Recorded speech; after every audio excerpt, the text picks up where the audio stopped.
First row को आपने multiply किया और कॉरस्पॉन्डिंग जो आई थ्रू है उसमें से सब्ट्रैक्ट कर दिया। ये पूरा ऑपरेशन है हमारे पास। अगर मैं इसको लिखना चाहूँ यहाँ पे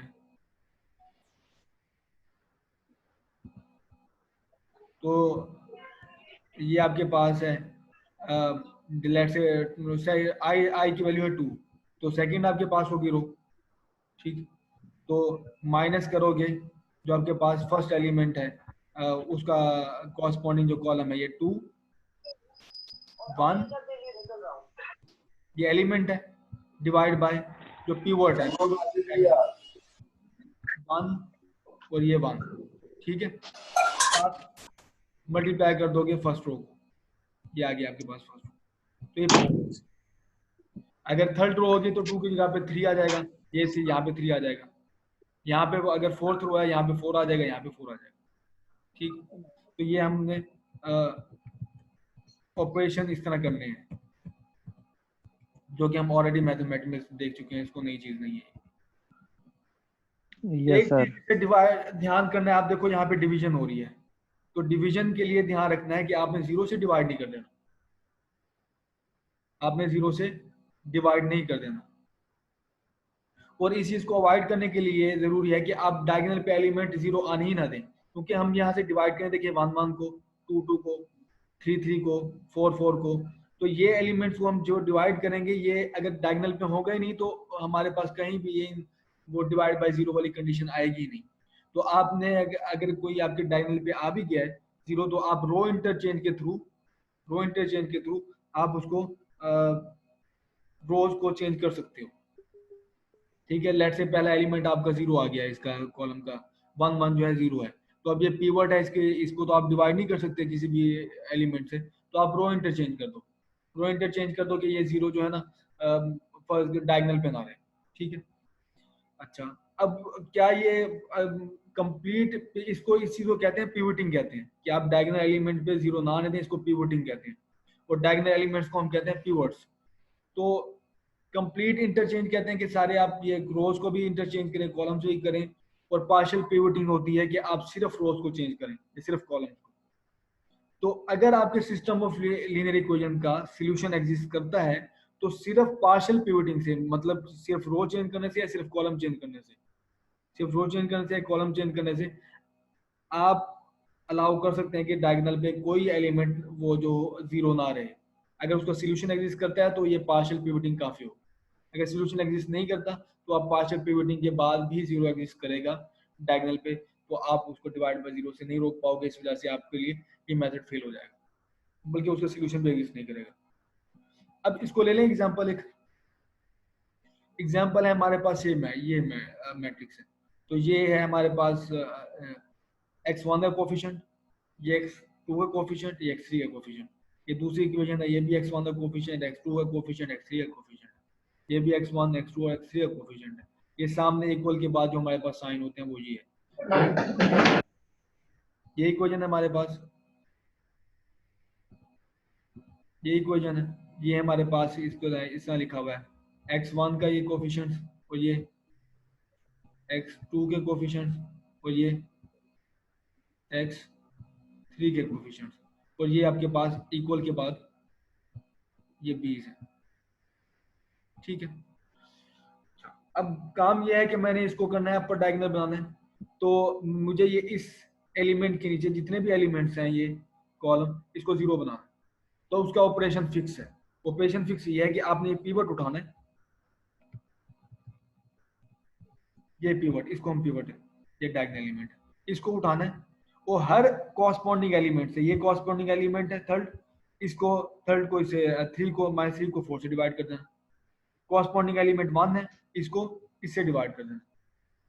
साथ है आपके पास जिस को इसको आपके नीचे एलिमिनेट करो जिसका पिवट है, उस पिवट की इक्वेशन ये है, ये है आपके पास R1, क्योंकि पिवट जिसका लिया है वो R1 है। तो R1 पिवट वाली रो, ये पिवट हो गया आपके पास, -3 जिस ये इस रो का पिवट, सॉरी इस रो का एलिमेंट, तो -3 यहाँ पे आ गया। ये ऑपरेशन करोगे तो ये रो सारी आपके पास पहली में 0 हो जाएगा, बाकी ये हालत बन जाएगी। इसी तरह एग्जैक्टली आपने R1 यहाँ पे भी R1 रखना है, यहाँ पे 1 क्या है, यहाँ से आया ये रहा R1, और इसको 4 से डिवाइड किया, R3 में से सब्ट्रैक्ट कर दिया, और आपके पास अगेन ये 0 बन गया। देखो फर्स्ट कॉलम जो है एग्जैक्टली 0 बन गया। तो फिक्स ऑपरेशन है, पिवट उठाना है, कॉरस्पॉन्डिंग एलिमेंट से डिवाइड करना है, मल्टीप्लाई करना है फर्स्ट रो से, और इसको सब्ट्रैक्ट कर देना है उसी कॉरस्पॉन्डिंग रो से, आपके पास 0 आ गया। जी समझ आई है? कोई सुन भी रहा है या नहीं सुन रहा? जी सर। सर सुन रहे हैं। ओके सर, डन है। हाँ, अब सेकंड कॉलम आपने इसी तरह रिड्यूस करना है हमने। तो इसमें पिवट क्या होगा?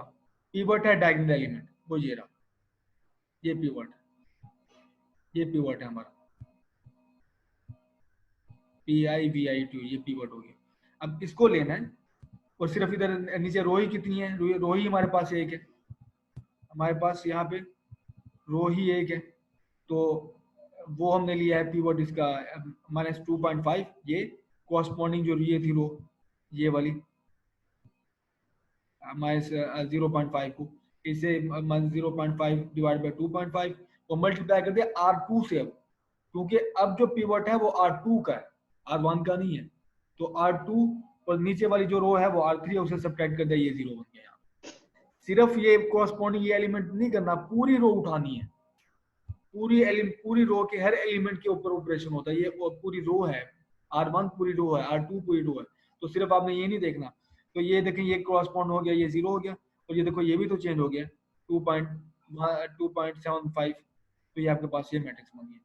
ये मैं लिखने भूल गया हूँ, साथ साथ ये भी आएगा जो बी है, ये वाला कॉलम, तो दोनों साथ बी वाले कॉलम पे भी ऑपरेशन होंगे। तो यहाँ से देखो आपके पास जो कंप्लीटली जो मैट्रिक्स है वो रिड्यूस हो गया अपर डायगोनल में। अब यहाँ से आपने सोल्यूशन कैसे लेना है, वो सिंपल है। जब सोल्यूशन से पहले एक और बात,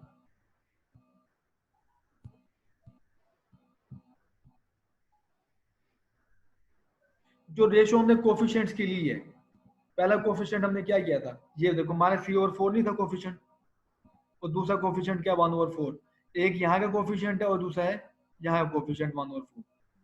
इन कोफिशिएंट्स को देखो, ये कोफिशिएंट है ग्रीन में, इसको कॉरस्पॉन्डिंग जगह पे ही रहने दो। 0 तो पक्की बात है हुआ है, लेकिन पैकेट्स में मैंने इस वजह से लिखा हुआ है, एक्चुअल वैल्यू 0 है, लेकिन यहाँ पे मैं मैट्रिक्स इकट्ठा लिखना चाहता हूँ, इसकी वजह है एक, तो इसको यहाँ पे एग्जैक्टली रहने दो। तो आप ये देखोगे कि अगर मैं इन जो कोफिशिएंट्स हैं इनको उठा के लोअर मैट्रिक्स बना दूं, और बाकी जो कोफिशिएंट 0 नहीं है उनको अपर मैट्रिक्स बना दूं, ये देखो मैंने लोअर बना दिया और डायगोनल पे 1 कर दिया। जो कोफिशिएंट है वो मैंने यहाँ पे लोअर मैट्रिक्स पे रख दिया, डायगोनल पे 1, और दूसरा मैट्रिक्स जो मैंने रिड्यूस किया ये, तो ये हो गया एल मैट्रिक्स और ये यू मैट्रिक्स हो गया। इसको हम कहते हैं LU डीकम्पोजिशन। और कैपिटल एल मैट्रिक्स रखने की वजह ये थी कि अगर एल और इस ऑर्डर में आप मल्टीप्लाई करो कैपिटल एल और यू को, एल मैट्रिक्स को, तो आप दोबारा जो मैट्रिक्स था एक्चुअल ए उसको ले सकते हो। ठीक है, एल और यू अगर आप इस ऑर्डर में मल्टीप्लाई करो तो दोबारा जिस मैट्रिक्स से जहां से प्रॉब्लम से हमने स्टार्ट किया था, हमने यहाँ से स्टार्ट किया था, ये यहाँ से, ये वाला मैट्रिक्स है, ये इस मैट्रिक्स को हम कहते हैं ये ए है, तो वो कैसे मिल जाएगा? एल और यू की मल्टीप्लिकेशन से, ये एल और यू की मल्टीप्लिकेशन से। ठीक है,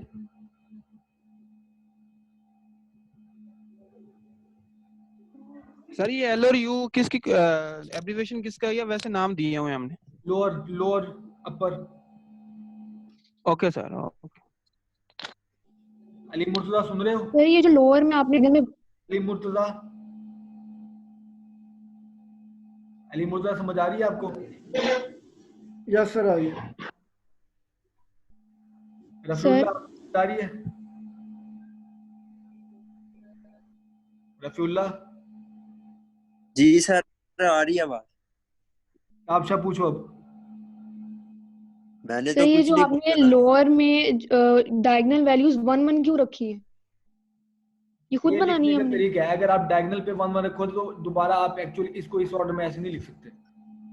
क्योंकि सर जो ऊपर वैल्यू आपने मैट्रिक्स की बनाई है 4 -2 115, उसमें तो 1 1 नहीं आ रहा। हाँ, नहीं आ रहा। तो ये आप इसको कन्वेंशन समझ लें, कन्वेंशन है जिसका सबसे बड़ा फायदा हमें ये होता है कि आप दोबारा ए मैट्रिक्स इस तरह आ जाता है आपके पास। अगर आप यहाँ पे 1 1 नहीं ना लिखोगे, कुछ और लिख दोगे या 0 0 लिख दोगे, तो आपको दोबारा ये मैट्रिक्स आप रिट्रीव नहीं कर सकते। तो इस तरह लिखने का फायदा ये होगा कि आपने जो उसकी प्रॉब्लम भी सॉल्व कर ली है और एक्चुअल जो मैट्रिक्स था प्रॉब्लम जहाँ से आपने स्टार्ट किया था वो भी संभव आपके नीचे प्रिजर्व रहा है। ठीक है, ठीक है। और एल यू जो है यूजली इक्वल नहीं होता भी है और नहीं भी होता। वो क्यों नहीं होता? क्योंकि हम दरम्यान में, मैंने जैसे आपको बताया कि यहाँ पे तो हमें रो इंटरचेंज करने की जरूरत नहीं पड़ी, लेकिन कहीं भी डायगोनल पे 0 नहीं है।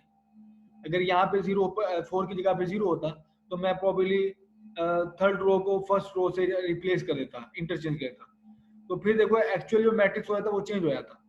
ठीक है, तो रो इंटरचेंज की वजह से ना हो सकता है आपने कहीं अगर रो इंटरचेंज की है दरम्यान में, तो अगर आप उसको ट्रैक नहीं रखते तो वो क्या होगा, एल यू जो होगा की मल्टीप्लिकेशन आपको वो मैट्रिक्स मिलेगा जिसकी रोज इंटरचेंज है। ठीक है, तो अगर रो इंटरचेंज नहीं है तो एग्जैक्टली आपको मैट्रिक्स ए मिलेगा, अगर रो इंटरचेंज है तो आपको ये ए प्राइम मिलेगा जो उस जैसा होगा लेकिन रो चेंज होगी। अच्छा, एक और बड़ा फायदा कि अगर आपने अब जैसे डिकम्पोज हो गया है, आपके पास वो डिकम्पोज हो चुका है अपर फॉर्म में अपनी मैट्रिक्स, तो डिटरमिनेंट अगर आपने एक कैलकुलेट करना तो वो बड़ा आसान है। डिटरमिनेंट की प्रॉपर्टी है, डिटरमिनेंट अगर एल और यू का आप लो तो वो इंडिविजुअल डिटरमिनेंट के प्रोडक्ट के इक्वल होता है। अब डिटरमिनेंट ऑफ एल क्या है? डिटरमिनेंट ऑफ एल मैंने आपको बताया था, अगर अपर डायगोनल या लोअर डायगोनल है आपके पास मैट्रिक्स, तो उसकी जो डायगोनल एलिमेंट्स होते हैं उनका प्रोडक्ट ही डिटरमिनेंट होता है। तो लोअर का डिटरमिनेंट क्या होगा? 1 मल्टीप्लाई बाय 1 मल्टीप्लाई बाय 1, ऐसे ही है। तो वो तो हमेशा 1 आएगा ना, हमने कन्वेंशन बनाई है कि डिटरमिनेंट का जो इसकी डायगोनल वैल्यूज होंगी एल ऑपरेटर एल मैट्रिक्स की, वो हमेशा 1 होगी, तो वो उनका मल्टीप्लिकेशन करोगे 1 आ जाएगा। जबकि ये जो डिटरमिनेंट है आपके पास यू का, वो सिर्फ आपने कैलकुलेट करना होगा, वो आप कैलकुलेट करोगे वो डिटरमिनेंट ऑफ ए आ जाएगा। ये है डिटरमिनेंट ऑफ ये डायगोनल है 4 मल्टीप्लाई बाय -2.5 मल्टीप्लाई बाय 1.2 1.8, तो इनको मल्टीप्लाई करोगे रोज को तो डायगोनल एलिमेंट्स को, तो आपके पास आ जाएगा डिटरमिनेंट। अच्छा, आउटकम क्या है इस प्रोसेस की कि आप पूरी सिस्टम ऑफ इक्वेशन का सॉल्यूशन आपको मिल गया, सबसे बड़ी बात ये आपके पास। अच्छा, दूसरी सबसे बड़ी बात ये है कि आपको डिटरमिनेंट अगर मैट्रिक्स का कैलकुलेट करना चाहते थे तो वो आपको वो कैलकुलेट करने में आसानी होगी, सिर्फ आप उसके डायगोनल एलिमेंट्स मल्टीप्लाई करोगे, आपके पास डिटरमिनेंट आ गया। और दूसरी सबसे बड़ी बात ये है कि आपका जो एक्चुअल मैट्रिक्स है इसने उसको 2 मैट्रिसेस में एल और यू में डिकम्पोज कर दिया। तो ये पूरे प्रोसेस की आउटकम है। जहां तक किसी का क्वेश्चन है तो पूछो।